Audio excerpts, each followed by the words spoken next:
गंजा सिर और उस पीले चेहरे से ज्यादा डरावनी चीज मैंने अपनी जिंदगी में कोई नहीं देखी थी। दो सफेद गोले, उसकी आंखों के बारे में बस कहा जा सकता है, जो शायद मुझे पड़ रही थी। कोई भौं नहीं थी और उसकी नाक आधी खाई हुई थी। उसके होठ कोयल जैसे काले थे, जिनके हर बार खुलने पर एक काले तरल पदार्थ की मोटी सी धार उसके मुंह से गिरती थी। वो पदार्थ अब मेरे चेहरे पर टपक रहा था। उसके हाथों ने ना छूते हुए भी मेरे हाथों को कसकर पकड़ा हुआ था। बस उसके हाथों में कोई खाल नहीं थी। अपने ही बिस्तर में जकड़ा हुआ मैं संघर्ष करके पूरा जोर लगाकर अपना सिर घुमा रहा था ताकि मदद के लिए कुछ मिल सके। तभी घड़ी की आवाज कमरे में गूंजी। सुबह के 3 बजे थे, प्रेत आत्माओं का समय। उसने अपना मुंह और बड़ा खोला, जिससे कुछ और काला मोटा पदार्थ निकला और मेरा चेहरा पूरा उसने सन गया। उसके मुंह से कुछ लंबे हाथों जैसे निकले, जिससे उसने मेरे चेहरे को लपेटना शुरू कर दिया और धीरे धीरे चारों ओर घुमाया।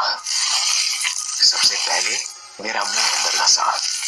मेरी नाक अंदर धंसने से पहले मैं जितनी हवा खींच सकता था मैंने खींच दी। क्योंकि मेरी आंखें आखिरी थी, तो मुझे आंखें बंद होने से पहले उसके चेहरे की एक अच्छी झलक मिली।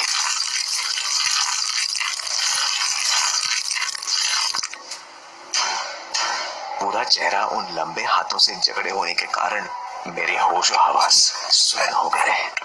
मेरे फेफड़े अब ऑक्सीजन की कमी के कारण जैसे फटने वाले थे और मेरे पैर कांपने लगे थे। हालांकि ये डर का अंत नहीं था। वो हाथ मेरे चेहरे पर और जोर से दबाव डालने लगे। जैसे जैसे उनकी पकड़ और सख्त होती गई, मुझे अपनी खोपड़ी पर हर बढ़ते सेकंड के साथ और ज्यादा दबाव महसूस होने लगा। मेरी खोपड़ी फटने से पहले ये दबाव एकदम चरम पर पहुंच गया।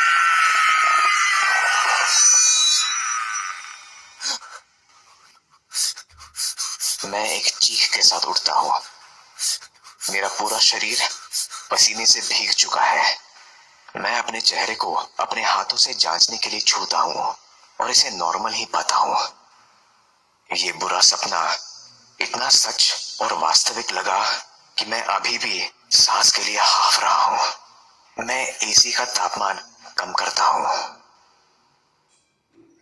मेरा एक हाथ पानी की बोतल को साइड वाली टेबल पर से उठाने की कोशिश करता है। ये खाली है। मैं उठकर अपने कमरे की लाइट ऑन करता हूँ। अपनी चप्पल पहनकर जैसे ही मैं अपने कमरे से बाहर जाता हूँ, लाइट चली जाती है। फिर वही बिजली कटौती। मैं अंदर गया और मैंने अपना फोन उठाकर उसकी लाइट चालू की।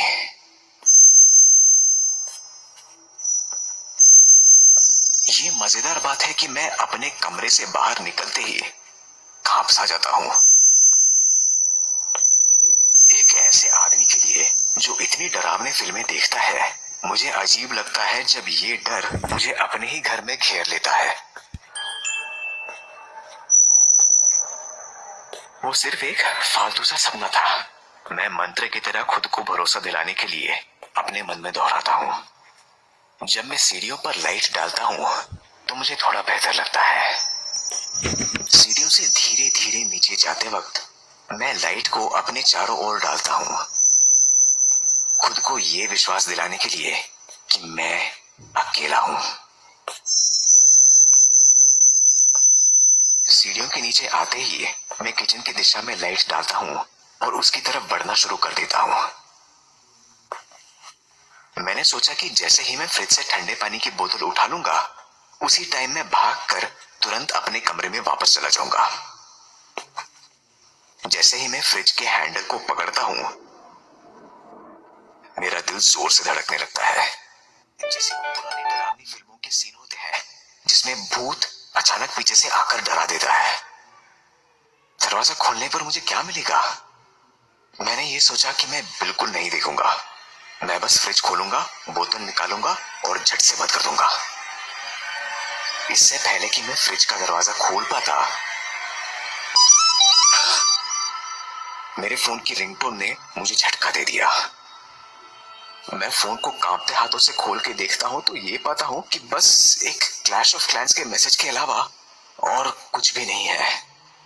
इन क्लैश ऑफ क्लैंस वालों की तो अगली बात एक झटके में होती है। मैंने फ्रिज खोला, पानी की बोतल निकाली और दरवाजा बंद कर दिया। अगले ही पल मैं किचन से बाहर अपनी रूम की तरफ भाग रहा हूं और अपने बिस्तर पर कूद रहा हूं।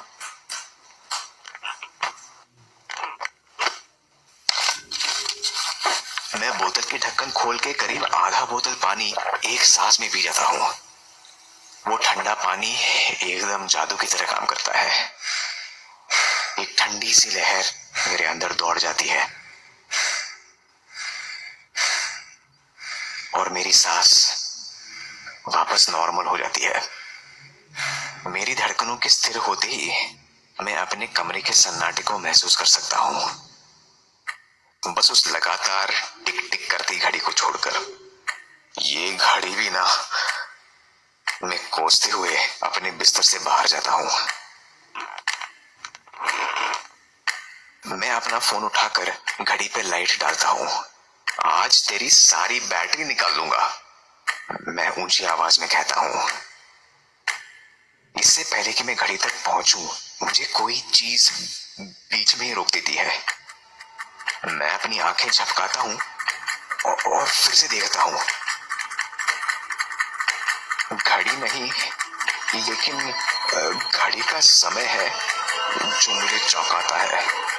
सुबह के 2:57 बजे।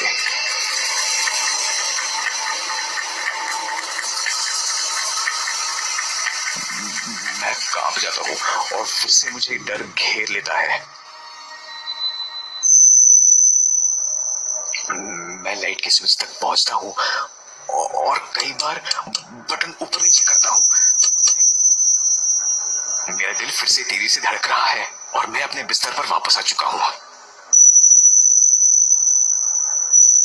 मैं अपने फोन की लाइट का इस्तेमाल चारों ओर देखने के लिए करता हूं, पर मुझे कुछ भी नहीं दिखता। अचानक दरवाजा धीरे से चरमराती आवाज के साथ अंदर की तरफ खुलता है। मैं टॉर्च लाइट को गेट की तरफ बढ़ाता हूं। दीवार के पीछे से एक हाथ रेंगता हुआ आता है। हालांकि ये काफी भयानक है, फिर भी मैं गहरी सांस लेता हूं, क्योंकि उस हाथ पर खान नहीं थी।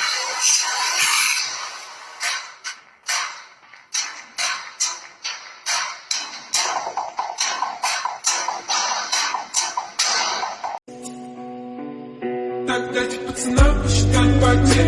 Суммы нули погибают на сцене. Снова один, прогуляюсь без тени. Заливая лик, пацаны